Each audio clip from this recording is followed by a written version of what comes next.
যে আমরা বলেছি আমরা ফেব্রুয়ারির মাঝামাঝি নাগাদ দল গঠন করব।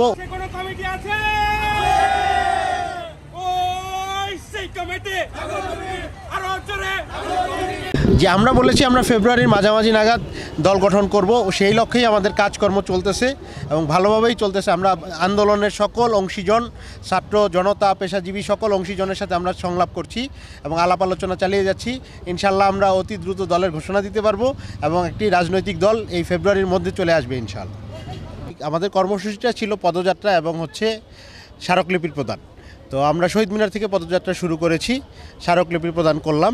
মূলত আমরা 8টা টপিকে স্মারকলিপির প্রদান করেছি। আমাদের নারায়ণগঞ্জ শহরের আপনারাও জানেন যে আইনশৃঙ্খলার অবনতি ঘটছে, আইনশৃঙ্খলা চাঁদাবাজি হচ্ছে, এরপরে ছিনতাই বাড়তেছে। এই টপিকে আমরা কথা বলেছি। আমরা প্রায়োরিটি লিস্টে প্রথমে রেখেছিলাম শহীদদের পরিবারগুলো মামলাজনিত নানা ধরনের হয়রানির শিকার। এই হয়রানি থেকে পরিত্রাণের যে ব্যবস্থা, এটা যাতে জেলা প্রশাসন দায়িত্ব নেয়। জেলা প্রশাসক আমাদের আশ্বস্ত করেছেন, ওনারা এই নিয়ে কাজ শুরু করেছেন। আমরা নারায়ণগঞ্জের যানজট নিয়ে কথা বলেছি, কারণ তীব্র যানজটের শহর আমাদের। জেলা প্রশাসন এটা নিয়েও আশ্বস্ত করেছেন এবং গত সপ্তাহে জেলা প্রশাসনের যানজট নিরসনে একটা সভাও ছিল। সেখানে মাঠের অলরাউন্ডার আমি আর ঘরের allrounder Tilex. Tilex toilet cleaner, clean মানেই টাইলক্স। নাগরিক কমিটি অংশগ্রহণ করেছে। জেলা প্রশাসন আজকে থেকে যানজট নিরসনে কাজ শুরু করছে বলে জেলা প্রশাসক আমাদের আশ্বস্ত করেছেন।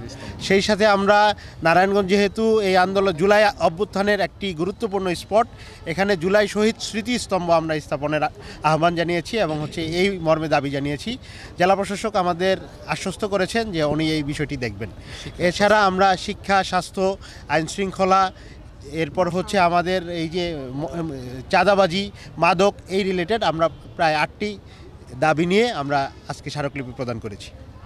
আমরা স্পেসিফিক বলেছি যে আসলে আমাদের এই মামলা সংক্রান্ত হয়রানি এবং ফ্যাসিবাদের দোসরদের যে বিচারের আওতায় আনার ব্যাপারটি, সেই ব্যাপারটি যাতে গুরুত্বর সাথে প্রশাসন আমলে নেয় এবং এই ব্যাপারে ব্যবস্থা নেয়।